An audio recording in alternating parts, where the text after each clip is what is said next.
Hola i benvinguts al podcast de l'Aula Creativa Virtual. El meu nom és Paulino García i us dono la benvinguda a aquest nou episodi. Un episodi que, com els anteriors, pretén donar difusió a projectes, notícies, novetats literàries, així com donar veu a personalitats de l'àmbit educatiu. I avui, en aquest episodi, tindrem el plaer d'escoltar en Víctor Cerrudo i Guelmo, que és mestre d'educació infantil, logopeda i expert universitari en intervenció educativa en lectura i escriptura per la Universitat Complutense de Madrid. I parlarem amb ell perquè ens expliqui les claus de l'èxit del seu últim llibre, titulat Manual Práctico para enseñar a leer y escribir. És un llibre que ens explica un mètode que pretén ajudar a l'ensenyament de la lectoescriptura i l'ortografia a infantil fins a segon de primària, un mètode anomenat BOBIP, i bé, intentarem esbrinar quina és la metodologia a aplicar, quines les claus a tenir en compte, així que us recomano que ens seguiu escoltant i que qualsevol pregunta, qualsevol comentari que sorgeixi a partir de l'entrevista que farem a continuació, doncs que ens ho feu arribar a través dels nostres perfils de Facebook, Twitter, Instagram, que ho agrairem molt. Així doncs, comencem amb l'entrevista amb en Víctor Cerrudo i Guelmo. Comencem.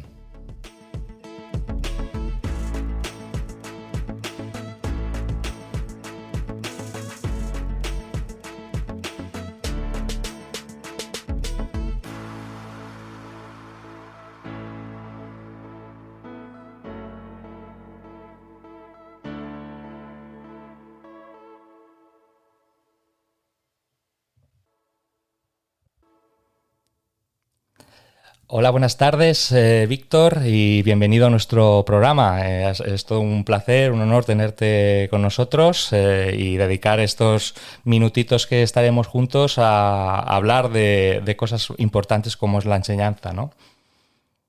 Muchísimas gracias, Paulino, por la invitación, y a todas las personas que nos están escuchando, pues bienvenidos y muchísimas gracias. No sé si los que nos están escuchando han tenido la oportunidad también de consultar un poco en qué consiste el método de enseñanza de la lectoescritura que nos vas a presentar hoy, pero así a grandes rasgos, ¿qué titular podrías darnos así para la gente que esté inmersa en esta tarea tan ardua que a veces implica enseñar a leer y a escribir en los más pequeños? Pues yo lo resumiría como una metodología que permite enseñar a leer y a escribir a los niños de una manera secuenciada, sobre todo basándonos en esos prerequisitos lectores previos a coger un lapicero, básicamente, esas capacidades previas. Y sobre todo, lo más interesante es un método que enfatiza la ortografía desde los 4 años, ¿vale? Uh-huh. Entonces, intentamos enseñar a leer y a escribir, siempre basándonos en estos prerequisitos que comentaremos después. Uh-huh. Y sobre todo, el objetivo básico es reducir las faltas de ortografía y actuar de una manera preventiva. Ese es el principal objetivo del método, que tiene una continuación luego en primaria, pero creo que las bases deben construirse en la etapa de educación infantil, justo en el momento que los niños están creando y aprendiendo a leer y a escribir de una manera muy, muy activa.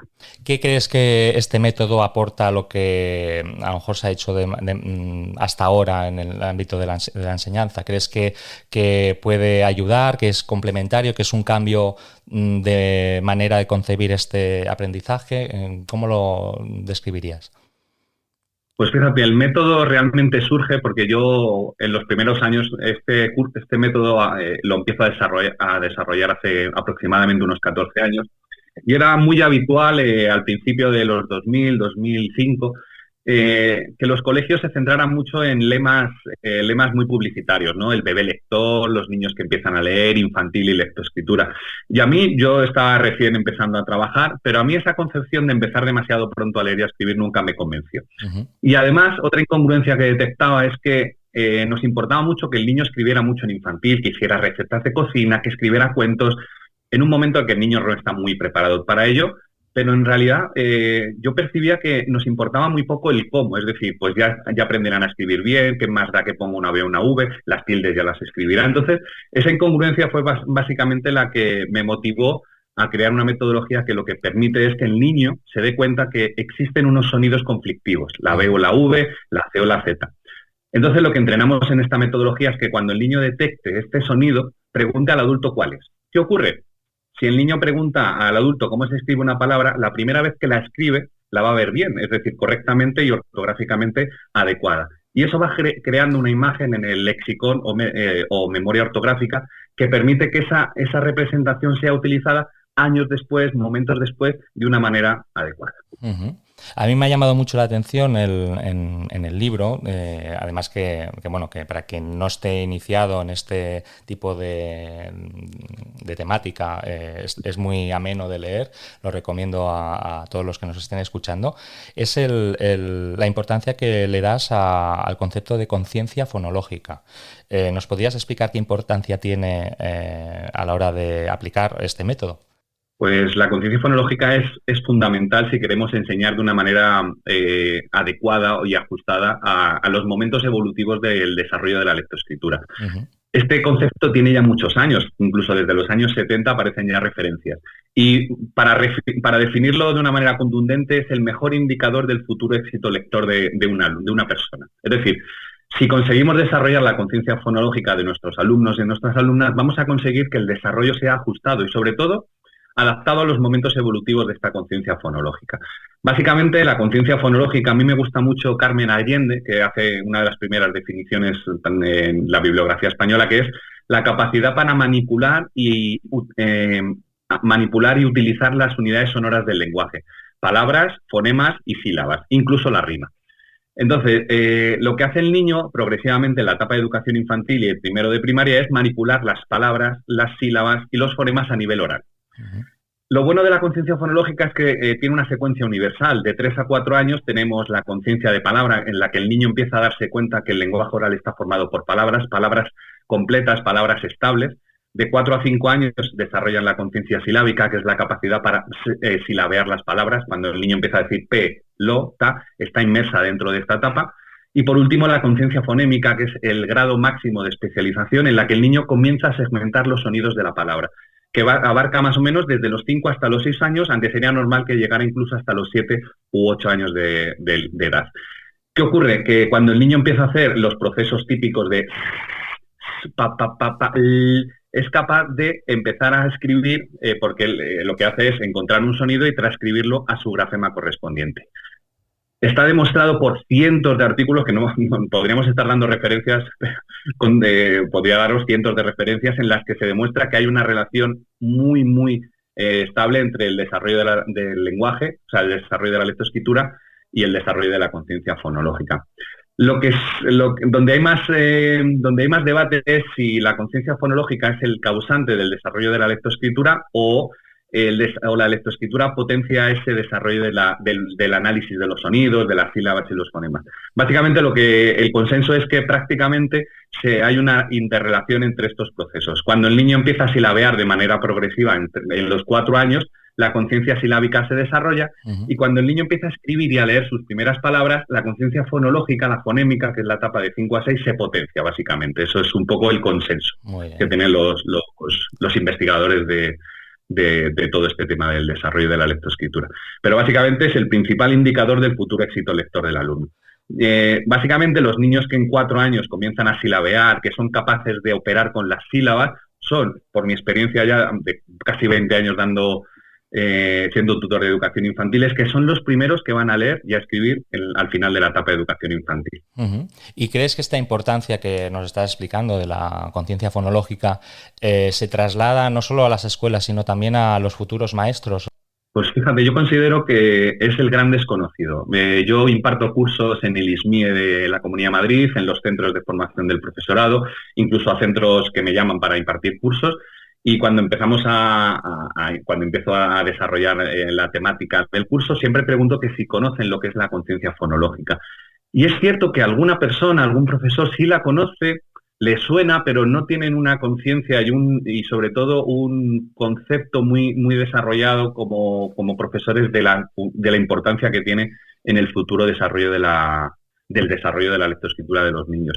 Yo creo que es el gran desconocido. Me da la sensación que hay una dificultad en trasvasar los conocimientos que van desarrollando los neurocientíficos y los pedagogos que investigan la lectoescritura y realmente trasvasarlo a la función docente, ¿no? Es decir, que los futuros profesores y profesoras salgan con esa formación. Uh-huh. Un dato importante, yo como profesor, pues en ocasiones he tenido alumnos y alumnas de prácticas y cuando pues una de las funciones que considero que tiene que tener un tutor de prácticas es la formación. Les pregunto que si conocen la conciencia fonológica, en muy poquitos me han sabido definirlo y sobre todo darle la importancia que realmente tiene la conciencia fonológica. Es cierto que algunas universidades son muy conscientes de esta importancia. Yo siempre cito la Camilo José Cela de la Comunidad de Madrid porque en su grado de educación infantil y primaria tiene una parte fundamental en el temario dentro de la etapa de educación infantil de los estudios. Uh-huh.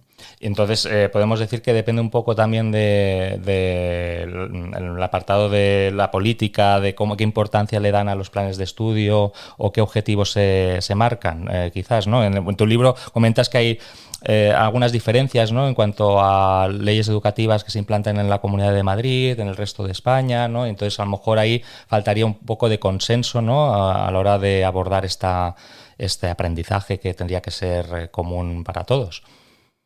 Sí, indudablemente.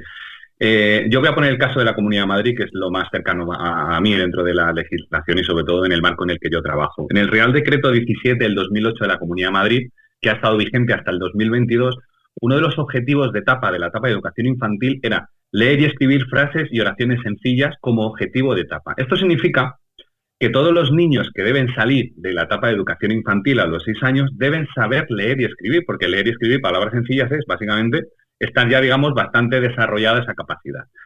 Pero todos los que hemos estado en un aula de educación infantil y todos los que me estén escuchando lo saben, no todos los niños de una promoción de educación infantil salen leyendo y escribiendo. Aproximadamente un tercio o una cuarta parte de la clase nunca sale leyendo. Aquí es muy importante enlazarlo con la conciencia fonémica, que es una de las etapas de la conciencia fonológica que iba desde los 5 a los 6 años. Esta capacidad se cierra en torno a los 6 años. Pero cuando los niños de infantil acaban, hay muchos niños que todavía tienen 5 años y los van cumpliendo en el último trimestre del año. Por tanto, es muy, muy difícil que toda una clase de infantil salga leyendo y escribiendo.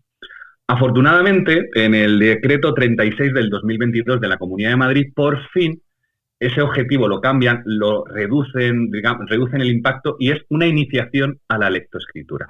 ¿Esto qué significa? Que tú, es verdad que trabajas los requisitos lectores, la conciencia fonológica y todos los aspectos asociados al desarrollo de la lectoescritura, pero tienes ese margen de que los niños completen en la etapa obligatoria de primaria ese cierre de la lectoescritura. Y además, un aspecto fundamental en la Comunidad de Madrid es que han incorporado en el bloque comunicación verbal y oral la conciencia fonológica, que debe ser trabajada de manera intensa y organizada dentro de la etapa de educación infantil. Es decir, hay un objetivo importante que es adaptar ese desarrollo y hacerlo mucho más sencillo y más accesible a estos niños que entran pues leyendo y escribiendo a primaria de una manera todavía muy iniciada. Claro. Y otro aspecto muy importante, por supuesto, ya alejándonos un poquito del ámbito de la lectoescritura, es que desde el año 1970 hemos tenido 9 leyes educativas y la media de cada ley educativa son 5,7 años de edad. Es decir, esa continuidad que tienen que tener las leyes educativas yo creo que no se logra. Deberíamos tener un consenso, lo que dices tú, un consenso entre los principales grupos políticos de crear leyes muy, muy, muy fuertes en todos los ámbitos, en todas las asignaturas del currículo. Uh-huh. Y sobre todo darle mucha importancia a la etapa, a la Consejería de Educación. Yo en mi libro hice un listado de los consejeros de educación y en el 2018 el 26% de los consejeros solo el 26% de los consejeros eran personas que tenían relación con el ámbito educativo. Es decir, había filósofos, había químicos, había periodistas que desde mi punto de vista están muy alejados de lo que es el ámbito académico, el ámbito más escolar. Por tanto, yo creo que debemos dar una importancia con consejeros. No digo que un profesor sea el mejor consejero, pero es verdad que personas que hayan estado muy vinculados al ámbito escolar sean los más indicados para asumir este tipo de cargos. Uh-huh. Por eso quería darle valor a este método, porque como bien dices también estás inmerso en el día a día en las aulas, ¿no? Y también puedes percatarte de las dificultades o novedades que puedes ir aplicando en tu día a día en el aula. Entonces nos hablas en tu método la importancia de estos prerequisitos lectores, volviendo un poco al contenido de tu libro. ¿Nos podrías explicar un poco en qué consisten, cómo se pueden trabajar a grandes rasgos, ¿no? Ya sé que en los que puedan adquirir tu libro pues verán infinidad de ejemplos, ¿no? Imágenes también que puedan contrastar lo que explicas con ejemplos visuales que ayudan a entender el concepto. Pero para los que no hayan aún descubierto este manual, ¿qué les podemos decir? Pues los prerequisitos lectores, ya hemos hablado del primero, que es la conciencia fonológica, que realmente el pilar es el rey de los prerequisitos lectores. Pero luego hay dos que están íntimamente relacionados también con este desarrollo. El primero es el conocimiento del nombre de las letras y sus sonidos, es decir, esa capacidad que tenemos las personas para asociar un sonido o un fonema a su grafía correspondiente. Es decir, si yo os digo ahora mismo el sonido, todos asociamos ese sonido a la letra S. ¿Qué ocurre? Si los niños van aprendiendo desde 4 añitos de manera lúdica, no de una manera muy académica o no muy estructurada, pero a base de juegos, van estableciendo esa relación grafema-fonema, cuando llegan a los 5 años y la conciencia fonémica empieza a segmentar esos sonidos, cuando el niño oiga la letra va a ser rápidamente indicador de que tiene que elegir la letra S o tiene que nombrar la letra S. ¿Qué va a permitir esto? Pues que el desarrollo de la lectoescritura sea muy progresivo, en cierta manera muy sencillo, aunque por supuesto es muy complejo, pero es verdad, para ellos es un aprendizaje muy secuenciado, muy rápido. Además es importante porque este es un signo de alerta, porque los niños disléxicos tienen muchas dificultades desde pequeños para establecer estas relaciones. Es decir, conocen pocas letras, tienen dificultades para hacer esas asociaciones entre sonido y grafía y grafema. Por tanto, es un indicador para los tutores de que ese niño probablemente tenga alguna dificultad o tengamos que hacer algún tipo de actividad más individualizada o más secuenciada. Y el tercer prerequisito lector es la velocidad de denominación. La velocidad de denominación consiste en la capacidad para nombrar rápidamente estímulos visuales sencillos. Por ejemplo, si yo veo una manzana, nombrar la manzana; si veo el número 2, nombrar el número 2. Esto está muy relacionado con lo que hacemos los adultos o los lectores competentes. Nosotros cuando estamos leyendo no estamos haciendo una decodificación grafema-fonema o fonema-grafema, si es la lectura o la escritura. Lo que hacemos es nombrar directamente ese estímulo. Es como si viéramos un dibujo y nosotros extraemos esa sonoridad asociada a esa palabra. Esta velocidad de denominación también está muy relacionada con retrasos en el desarrollo de la lectoescritura o con la dislexia. Por tanto, siempre hay indicadores en las aulas de 4 años y 5 años de que hay algo que en cada niño puede estar evolucionando de manera muy adecuada o muy ajustada al desarrollo, o niños que vemos que empiezan a tener pues más dificultades. Y por supuesto, los niños con un lenguaje oral pobre, lento, que ha desarrollado de manera muy tardía, eso, aunque no es un prerequisito, sí es como dice De Fior, son aspectos asociados de manera muy interesante. Silvia De Fior, que es una catedrática de la Universidad de Granada, que os recomiendo que leáis sus artículos y sus libros. Por tanto, estos serían básicamente los 3 prerequisitos lectores. Si los trabajamos de una manera globalizada, en 3 un poquito, al final sobre todo de 3 años, en 4 años y en 5 años, vamos a ver que los niños, aunque no hayan tenido una experiencia de escritura, de escribir mucho, vamos a ver que el salto va apareciendo progresivamente. Incluso niños que no tienen mucha tendencia o mucha motivación para escribir, vemos que si les pedimos que escriban ciertas palabras o ciertas frases, vemos que si han tenido un desarrollo ajustado, empiezan a escribir y empiezan sobre todo a leer, que ese es el objetivo, para ellos, ¿no? El principal descubrimiento, que es cuando van por la calle y me dicen los padres en las entrevistas, es que el otro día por la calle iba leyendo todos los letreros. Y los padres se acuerdan mucho, los padres y las madres se acuerdan mucho cuando su hijo empezó a leer. Pero hay un trabajo previo de todos estos prerequisitos durante 3, 4 y 5 años que de pronto es como si... Que florece, ¿no? Es algo automático, ¿no? Y que no... Efectivamente. Vale. Entonces, vamos plantando las semillas, esos prerequisitos lectores son las semillas, las vamos regando y hay un momento que aparece. Además, los padres se acuerdan cuando empieza a leer su hijo. Y ese florecimiento que comentas de la lectura también se puede aplicar a la escritura. Sí, a ver, mi metodología o mi percepción o mi concepción de la enseñanza de la letra es que yo utilizo siempre la letra mayúscula en infantil. ¿Por qué? Porque para ellos es mucho más sencilla y sobre todo ellos están empezando a escribir y a leer, y si aparte le unimos el aprendizaje del trazo motor, de esos ribetes, esas vueltas, pues yo creo que estamos enseñando en paralelo 2 de los aprendizajes más difíciles para el niño, leer y escribir, y encima escribir con una letra aislada. Entonces, nosotros en mi centro utilizamos la letra mayúscula. Uh-huh. Si hay algún niño en 5 años considera que quiere empezar a escribir su nombre, estamos con ellos. Uh-huh. Pero sí que es muy importante nosotros todas las letras mayúsculas las enseñamos con retahílas. Es decir, el niño no tiene que escribir sabiendo que hay una direccionalidad, una secuencia en los grafos que tiene que escribir. Por ejemplo, la A es subo la montaña, abajo la montaña y cruzo el puente. Yo, durante toda la etapa de educación infantil, les voy repitiendo esas retahílas y ellos empiezan a escribir correctamente esas letras a través de esas pistas motoras que debe ir siguiendo. Uh-huh. El problema de la letra ligada, desde mi punto de vista, es que nos hacemos la pregunta incorrecta. La pregunta que solemos hacernos en los coles y que suele generar debates, todos los que me estén oyendo seguro que se dan por aludidos, es ¿por qué tenemos que hacer la letra ligada o por qué no vamos a hacer la letra ligada? Yo creo que la pregunta es ¿cuándo debemos iniciar la letra ligada? Uh-huh. Esa es la pregunta que donde deberíamos realizar los tutores o los equipos directivos o los equipos interciclos. Yo considero que hasta que un niño no sea capaz de escribir con la letra mayúscula, separando las palabras y sin omisiones, meter la letra enlazada sería, desde mi punto de vista,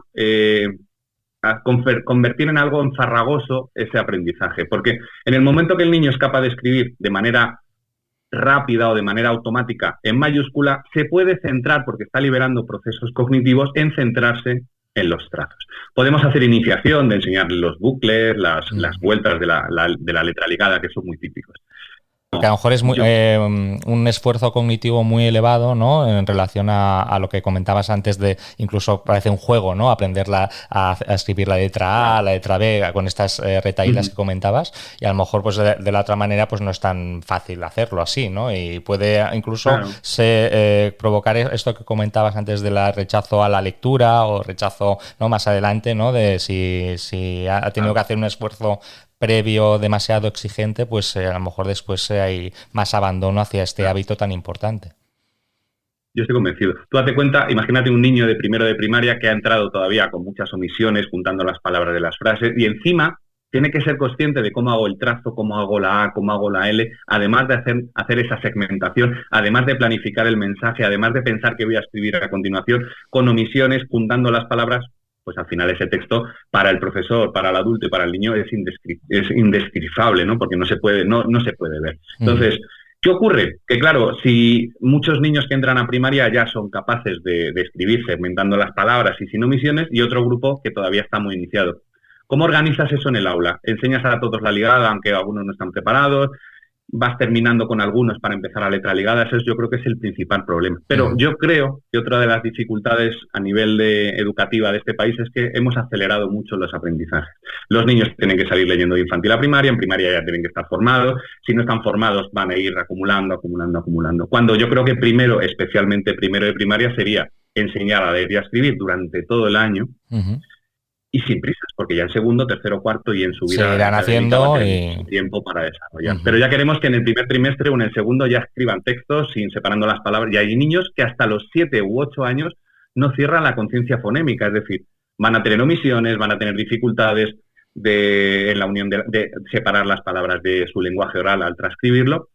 Y siempre vamos a tener por porcentaje 1 o 2 disléxicos en nuestra clase. Esa es la incidencia de la dislexia en España.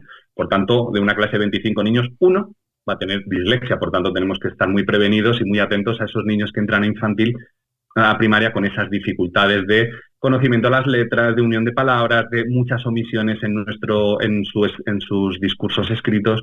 Por tanto, tenemos que tener mucho cuidado. Y si encima de esas dificultades le metes la ligada, pues fijaros el problema que tiene ese niño, y probablemente lo que has comentado tú muy sabiamente, que probablemente ese niño empieza a rechazar la lectoescritura y la escritura. He introducido un debate muy interesante sobre la letra ligada, la letra de imprenta, y si te parece introduciré otro que a lo mejor es aún más complicado de resolver, que es el que vincula, digamos, esta dificultad de la lectoescritura con el uso o la implantación masiva de las nuevas tecnologías, de las pantallas, de los móviles, de los ordenadores en el aula. En el libro comentas, ¿no?, también este aspecto, ¿no?, pero me gustaría que esta reflexión también la hicieras extensible a los que nos están oyendo, porque me parece muy interesante. A ver, yo en este aspecto creo que soy muy tradicional, es decir, yo creo que el niño tiene que aprender a escribir manualmente, porque, bueno, pues es una herramienta que siempre va a tener. La tablet depende de la batería, de la conexión de internet, de su cuenta de Gmail que se conecte, de la cuenta de Educa Madrid, en nuestro caso en la Comunidad de Madrid. El lapicero y el bolígrafo y el folio están siempre presentes, y creo que es muy interesante y muy importante que el niño sepa escribir de manera manual. Cuando el niño ha cerrado o el niño ya completa sus aprendizajes básicos de lectura y escritura, creo que las nuevas tecnologías son básicas. Yo en mi clase utilizo muchos la pizarra digital, y para trabajar las grafías pues pongo nubes y los niños hacen con trazos azules las gotas de la lluvia para trabajar la grafomotricidad, o los aviones para trabajar el plano horizontal. Y todas las herramientas y todas las aplicaciones que existen para trabajar el tema de la conciencia fonológica, la velocidad de nominación. Todos esos aspectos son muy importantes, muy llamativos, y al niño también las nuevas tecnologías le llama mucho la atención. Pero creo que son herramientas accesorias al trabajo básico de lapicero, de libro físico. El niño tiene que tocar el libro, tiene que sentirlo, tiene que amarlo, y para eso tiene que tocarlo.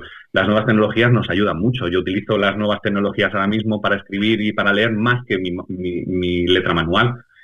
Pero esta herramienta la tengo siempre, creo que es importante. Es complementaria, ¿no? Y aquí y aquí nos metemos con el tema de las nuevas tecnologías que sí afectan al desarrollo de la ortografía.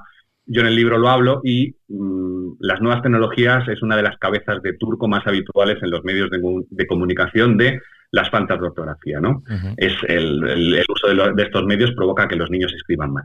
Básicamente, según la UNESCO, la edad de inicio de las nuevas tecnologías es del uso del móvil por primera vez son los 12 años, es decir, que el niño tenga. Si a los 12 años un niño escribe mal, y no por las nuevas tecnologías, sino porque probablemente haya utilizado estrategias inadecuadas para memorizar las palabras, o no ha seguido estrategias de recuerdo de esas palabras. Pero un niño que entre al instituto, que es a los 12 años, y escribe mal, no es por las nuevas tecnologías, es por otros aspectos anteriores, que es lo que hablo mucho en mi libro. Es decir, todo lo que escriba bien, todo lo que escriba un niño desde que empieza en 4 años a escribir sus pequeñas palabras hasta el instituto y la universidad, tiene que estar bien escrito. Para estar bien escrito necesita la ayuda del adulto.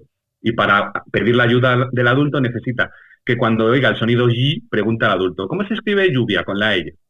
¿Cómo se escribe ver con la V? Y tenemos que enseñarles muchos gestos. Y eso yo creo que es el principal instaurador de las faltas ortográficas. Dejar al niño que escriba al azar o sin herramientas de ayuda por parte de los adultos. Y además los móviles tienen una herramienta muy buena, que es el corrector automático, que yo recomiendo a todos los padres que tengan niños ya con nuevas tecnologías. Aunque yo escriba mal una palabra, la palabra se convierte por arte de magia y por un diccionario de Google, supongo que es lo que utiliza, correctamente la palabra. Aunque el niño escriba mal, la va a ver siempre bien una vez que la ha escrito. Por tanto, yo recomiendo siempre el corrector automático. Muy bien, muy bien. Pues, ¿qué te va a comentar? También hemos recibido algunas consultas anunciando la entrevista que estamos teniendo, sobre todo de maestros de Cataluña, ¿no? Que se preguntan si el método que estás ahora explicando, el método Bobib, si también tiene la misma metodología en cuanto a su aplicación con la lengua catalana, si se puede aplicar igualmente con esa memoria visual que comentabas, con esa conciencia fonológica, o tendría algunas particularidades que tendríamos que tener en cuenta. La única particularidad sería en aquellos sonidos, en aquellos sonidos que compartieran, sonidos del catalán que compartieran letras. Es decir, en el castellano la B o la V, la C, la Z, la C, la K, la Q, la GJ y la Y y la Y. En ese caso, la idea es que si en catalán hay 2 sonidos que comparten la misma letra, pues ahí el niño se va a dar cuenta que también tiene que preguntar, y el profesor tendrá que tomar la decisión.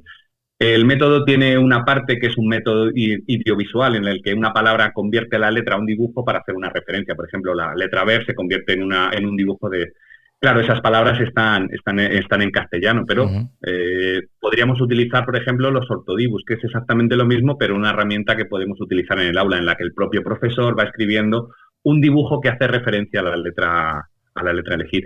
Pero todo el tema de conciencia fonológica, correspondencia grafema-fonema y velocidad de denominación es común a y todas no las tendrían lenguas. problema de aplicación. Perfecto. De hecho, el método no es un libro en el que vamos haciendo fichas, es una serie de actividades muy genéricas que hacemos sobre todo en la asamblea y en momentos puntuales del aula, que no come ni es incompatible con otras metodologías, porque yo básicamente el trabajo gordo lo realizo en la asamblea en 3, 4, 5 minutos diarios, pero ese acumule de actividad y de momentos repetidos a lo largo de toda la etapa de educación provocan ese automatismo de que cuando suene ese sonido conflictivo, automáticamente, ¿cuál es? Es decir, damos la seguridad al niño de que el adulto va a ayudarle a completar esa duda ortográfica. Ahí quería yo llegar también, porque nos han llegado preguntas también relacionadas con los dictados, ¿no? Que también comentas en el libro, ¿no? Pero gran debate.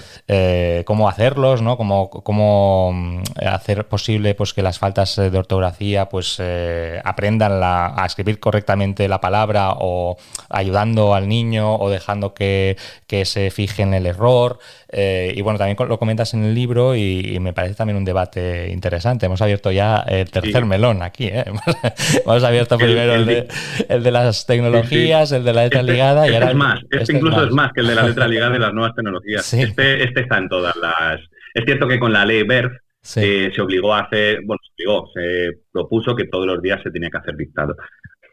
Yo hubo un momento en el que empecé, ya cuando, digamos, cierras el método, la parte más gorda, empiezas a analizar otros aspectos del desarrollo, del aprendizaje de la lectoescritura, y el dictado era el más goloso, ¿no?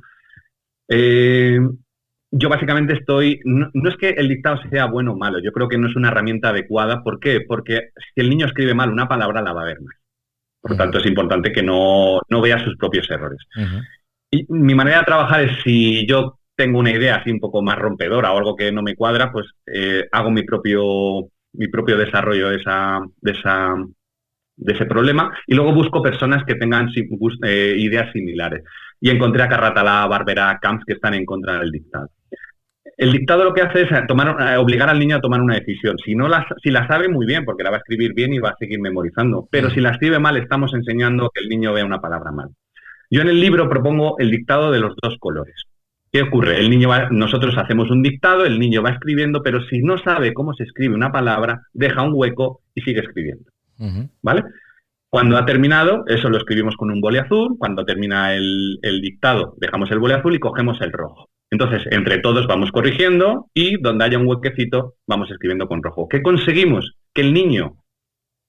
conseguimos evaluar lo que el niño no ha sido capaz de escribir. Por ejemplo, en pájaro no ha escrito la J, o en ver no ha escrito la V, pero el niño lo va a ver bien, porque luego lo hemos corregido. Por supuesto, no es perfecto, habrá niños que se arriesguen, pero sobre todo demostrar a los niños que no importa, que si no están seguros, que no lo escriban. Y además es muy fácil para el profesor, porque al final él se corrige solo el examen. O sea, tienes que estar pendiente, pero ver rápidamente los huecos rojos y dices, mira, pues bastante bien, porque prácticamente salvo 2 palabras, el resto lo ha escrito bien. Sí. Con esto, ¿qué hacemos? Evaluamos las palabras. Quiero saber si el niño las conoce, pero si no no obligamos al niño a escribir una palabra, que es lo que estaríamos en contra a nivel ortográfico, que es los niños vean estímulos ortográficos incorrectos. Por tanto, yo creo que es una buena estrategia, o incluso eliminarlos. Es decir, tenemos un montón de textos de los niños, redacciones, frases, trabajos en los que podemos evaluar la ortografía. Otra cosa es que queramos evaluar una regla ortográfica concreta, pero bueno, lo podemos hacer de una manera más global, tomando decisiones, pero a lo mejor en gran grupo, de ese estilo. Pero el dictado desde hace muchos años está en desuso. Lo único, yo creo que en este país otra vez tenemos la tendencia a mantener ciertos métodos, ciertas estrategias por tradición, como siempre se ha hecho, y como me enseñaron así, pues creo que debemos enseñarlo así. Pero yo considero que es una herramienta poco eficaz, porque enfatiza esos errores para poder evaluarlos. Bueno, y supongo que hace el mismo efecto que la memoria visual que decías antes, también de tener referentes, ¿no? De cómo se escribe con B o con V, con las manos, con los gestos. Pues también si la primera referencia visual de la palabra que escriben es la que han hecho de manera equivocada, pues a lo mejor, por mucho que después le digas al niño cómo se escribe, pues tiene ya ese primer recuerdo, ¿no? Del fallo, y se acuerda más del fallo que de la palabra bien escrita, ¿no?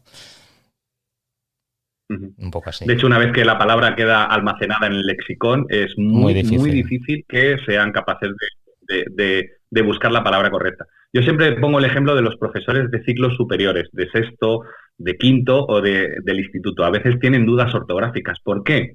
Porque ellos ven tantos errores ortográficos que empiezan a chocar con su versión correcta de la palabra, la que saben perfectamente. Entonces tienen duda. Oye, ¿cómo se escribía esta palabra? ¿Por qué? Porque han visto verano con B muchas veces. y empieza a comer terreno al verano con V, que es la que ellos conocen, que han interiorizado con gran esfuerzo durante toda su infancia, y de pronto, de tanto ver esas palabras incorrectas, su léxico empieza a tener dos referentes ortográficos en los que tiene que tomar una decisión. Y es habitual, ¿eh? Y sabes que escriben bien, pero claro, están empezando a ver tantos textos incorrectos que generan ese problema.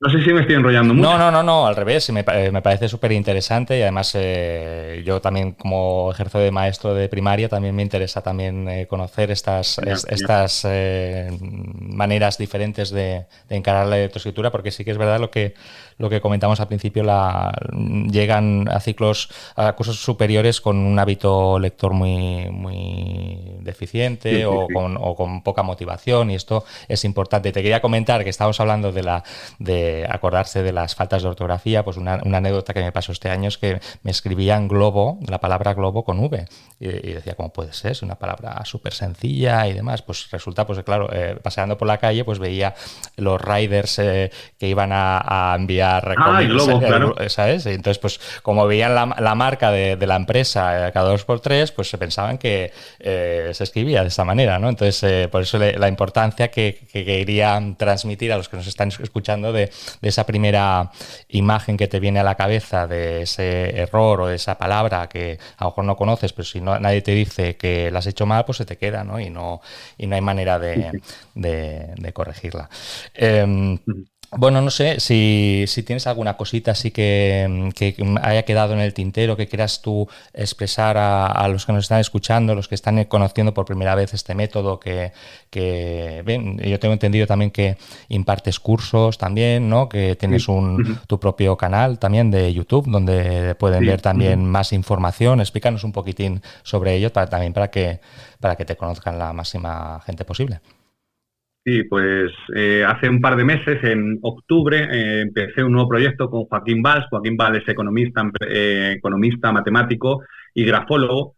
No sé si alguno le conocerá. De hecho, es catalán, y me propuso, porque él leyó mi libro, nos pusimos en contacto, y de hecho hemos escrito un par de artículos para Cuadernos de Pedagogía, una revista de ámbito educativo, y me propuso crear un canal de YouTube en el que uniéramos la parte de lectoescritura con la parte de la neurociencia, ¿no? Entonces creamos Neurolec, con guión en medio, Neurolec, y pues llevamos ya 13 vídeos, si no me equivoco, y pues la idea es darle una continuidad hasta que tengamos temas de los que hablar, sobre todo, ¿no? Pero bueno, por lo menos nos quedan unos 10. Pero haciendo la continuidad de lo que hoy estábamos comentando, del libro que presentamos. Sí, efectivamente. Pues hablamos de la letra enlazada, hablamos del dictado, hablamos de la madurez lectora, hablamos de la presentación de las letras, hablamos de todos los temas que abarca el libro, y que se puede quedar, porque al final en los vídeos puedes presentar vídeos, imágenes, de una manera más interactiva, y bueno, yo creo que complementa mucho el libro. Y esos son los temas en los que más hemos estado enfocados, y sobre todo, pues eso, impartiendo cursos para la Comunidad de Madrid, o centros que me solicitan para impartir cursos. Hace poquito he estado en uno en Villanueva del Pardillo, en Madrid, y pues ¿Tienes previsto también hacer algo por Cataluña o cerca de Barcelona? Así por curiosidad. Pues sí, me gustaría. De hecho, estuvimos hablando con Joaquín Valls a ver si podíamos ir a Cataluña, bueno, acercarme yo a Cataluña porque él vive allí, pues para hacer algo conjunto, ¿no? Una parte en la que relacionáramos esa parte más neurológica de la lectoescritura con la parte más escolar o más académica, porque la verdad es que nos complementamos muy bien, ¿no? Porque yo tengo la parte del aula y él tiene la parte de investigación, entonces hacemos un muy buen equipo. Bueno, porque todo lo que aparece en este libro son 20 años de aula. Eso es lo que quería comentar, porque bueno, no he hecho una pregunta en concreto de una seguidora de nuestros perfiles, que nos preguntaba que cuánto cuesta hacer un libro como este, ¿no? De trabajo que hay detrás, de buscar referentes, ¿no? Y bueno, a medida que hemos ido haciendo preguntas y ibas contestando, pues tú mismo ibas respondiendo a esta pregunta que te estoy haciendo ahora, ¿no? De que no es algo que al uso, sino que se basa en cosas científicas, detrás, ¿no? En trabajos previos que han habido relacionados con el aprendizaje de la lectoescritura y por eso quería destacar este manual como digamos, el valor que tiene, ¿no? Que tiene mucho esfuerzo detrás y supongo que no es algo de un día para otro, ¿no? Esos 20 años de experiencia que tienes, de investigación, de búsqueda de soluciones ante los problemas que te encuentras día a día en el aula. Y bueno, lo quería poner en relieve también para los que nos están escuchando y están conociendo por primera vez este nuevo método. Pues para ilustrar lo que has comentado, esto surge hace 14 años aproximadamente, ya he perdido la cuenta, yo creo que 14 aproximadamente. Y esto surge porque yo tenía mis ideas de, es que yo creo que trabajar la ortografía se puede trabajar, pero no sabía cómo. Y un día en la asamblea estábamos trabajando en los medios de transporte y sale una niña y que escribe avión. Y con mi ayuda pues escribimos avión y me dice, mira, profe, avión se escribe con V porque se parece a un avión. Y ahí se me despertó el eureka. Digo, ostras. Porque yo en mi método, en la metodología Bobby, doy mucho valor a los gestos, ¿no? Porque es muy importante, los métodos audiovisuales son importantes en los que hay una relación entre un dibujo y una letra, pero el gestual es mucho más interesante. Porque a un niño le dices, ver, se escribe con V, y ya tiene la V, o vaso. Sí. Todos los niños de mi clase, y cuando digo todos, saben que viernes se escribe con V, porque durante 4, 5 años, cada viernes de la asamblea, yo le digo, toma, ya es viernes. Y con los brazos así en alto. Niños que muy bien, claro. Niños que no saben escribir, y a lo mejor escriben I en viernes, porque solo escriben de esa manera, pero recordarán dentro de un año o dos, cuando estén en primaria, que viernes se escribe con V, por esto. Yo los gestos, yo siempre digo que en clase parezco un mono, porque estoy todo el rato haciendo gestos. Y luego les digo, mira, levantaros, chicos, vamos a hacerlo. Por ejemplo, si te pones de pie, la Y, yo, ayuda. Yo no lo hago de una manera muy sistemática. Cuando surge la opción, la palabra, además, 14 años pensando en eso, se me ocurren ya muchos gestos que tengo. Pero para mí es la principal manera de que el niño fije muy bien una letra de una palabra concreta. Muy bien, eso es importante. Y como dices tú, 20 años y muchas horas y acostarse muchos veranos muy tarde aprovechando el verano para no romper un poco para tener vida luego aparte del método, pero muchas horas. Pues nada, pues desde aquí, como he comentado al principio de la entrevista, agradecerte que dediques un tiempo para divulgar esta publicación a través de nuestro podcast, porque creo que también puede resultar muy interesante a todos nuestros seguidores y a los que aún no te conozcan y darles la oportunidad de conocer los detalles. No haremos más spoiler porque hemos comentado muchas cosas sobre la publicación, pero también te deseo pues todos los éxitos, que sigas adelante en este proyecto que ahora emprendes con el canal de YouTube y estas colaboraciones que has comentado. Y nada, estaremos pendientes de cómo va tu trayectoria en el futuro, esperando volverte a ver y escucharte de tus éxitos aquí en otro momento, en otra ocasión, ¿de acuerdo? Muchísimas gracias y nada, de verdad ha sido un placer estar con vosotros, sobre todo que hayáis pensado en llamarme, ¿no? Que tenga cabida en esta entrevista y os doy las gracias y en cualquier momento ya sabéis que podéis contar conmigo para cualquiera. Así que muchísimas gracias a todos los que están viendo el podcast o escuchando el podcast, muchísimas gracias.